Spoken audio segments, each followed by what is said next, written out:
I'm Lance Lysowski, the Sabres beat writer for the Buffalo News. Trade deadline day has passed. Deep breaths. The the Sabres made two deals, well, at least two that mattered on Friday. Kyle Okposo, their captain, traded to the Florida Panthers, leaves not only a hole in the lineup, but a hole in the dressing room. Unquestionably the leader of that team since Jack Eichel's departure, and you could argue even before then. Of course, Okposo became the captain in October 2022. Took on that role long before then, though, specifically at the Heritage Classic in Hamilton, Ontario. Erik Johnson traded to the Philadelphia Flyers. His spot in the lineup will be filled by Bowen Byram, of course, and when it comes to Okposo, you're going to see Tyson Jost. You'll see Victor Olofsson get more of an opportunity, particularly on the power play. But let's look at the bigger picture here. I don't think that we should just focus on the trades that were made on Friday. When it comes to long-term implications, aside from leadership, which I think Rasmus Dahlin, Dylan Cousins, and a few others will be ready to take up that mantle, we have to look at the big trade that happened a few days prior. Casey Mittelstadt to the Colorado Avalanche, Bowen Byram to the Buffalo-Sabres. Now, of course, Byram made his Sabres debut Thursday night in Nashville. Went pretty well, I would say. 1 goal, 1 assist, showed that he could play next to Rasmus Dahlin.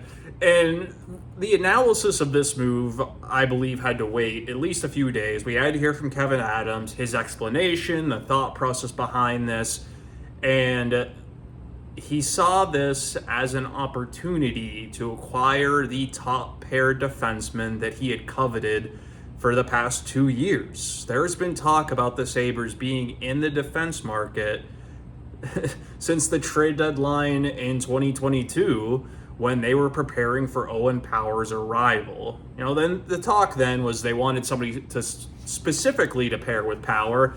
That's not the case here. They wanted somebody that they could play on the first or second pair who has long-term upside, short-term ability to help this team win now. So when the Colorado Avalanche called and asked about Mittelstadt, mentioned that Byram was available, the Sabres began to do their due diligence. Jason Karmanos, Jeremiah Crow, both dispatched by Adams to go scout the Avalanche. For multiple weeks, this was going on. Watching Byram, scouting him, internal discussions about his play now, his potential for the future. Of course, there's the injury questions, which we ran out of time. Forgot to bring that up to Adams. We'll accept part of that burden, that responsibility. That's something we'll have to circle back on with him. That is one of the few concerns, I would say, about Bowen Byram's game. Only 22 years old. He's going to be a really good player as long as he stays healthy. He's under contract through next year at a very reasonable number, under $4 million. The Sabres knew attracting a free agent was going to be tough. You're playing for their past accomplishments, not future production. That doesn't always make sense. And a trade has been difficult. It hasn't come to fruition in the last 2 years. Rather than risking the possibility that they can't get somebody this summer, Adams moved quickly, chose Byram, a 22-year-old defenseman, over Mittelstadt, who is a restricted free agent this summer. So when you're looking at how this deal pans out, it's going to come down to whether or not the Sabres can replace Casey Mittelstadt. Right now, they can't. There's nobody who's ready to take on that significant role in basically every situation. Peyton-Krebs will be the first in line for more opportunity. He gets to move up to the third, quote-unquote, third line. We'll see how that works out. They're going to give him a run. They're going to give him an opportunity here to show that he's capable of more. They've got prospects in the pipeline. Not without questions, though. Matt Savoy, drafted as a center, more likely to play wing in the NHL. Yuri Kulik, drafted as a winger, having more success as a center in the American Hockey League, although he has had his struggles this season, particularly since the World Junior Championships. Not somebody who's ready for the NHL call right now. And there's Noah Ostlund, who is having a very strong season in the Swedish Hockey League, standout performer at World Juniors, but he's undersized. He's going to need time to mature into an NHL player, not something you expect to happen between now and in the fall. So what are the Sabres going to do? Kevyn Adams said he made calls leading up to the deadline to try to get a veteran center, somebody who can help this team now. You would have to think that's more of a bottom six, fourth line, face-off, Scott Lofton, somebody they've been connected to, somebody that would make a whole lot of sense for the Sabres. But the Flyers they're going for the playoffs. They're trying to make it. They're not interested in picks and prospects. They would want significant contributors to add to their lineup right now.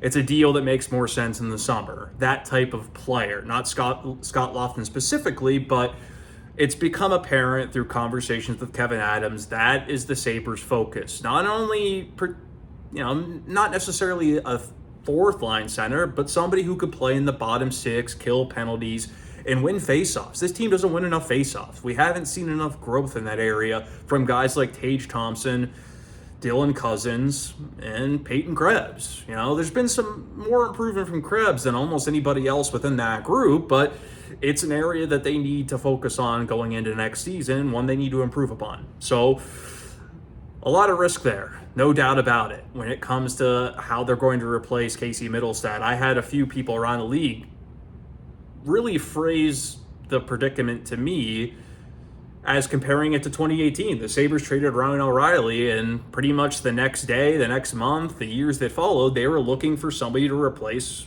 or become the next Ryan O'Reilly. That's the way this works.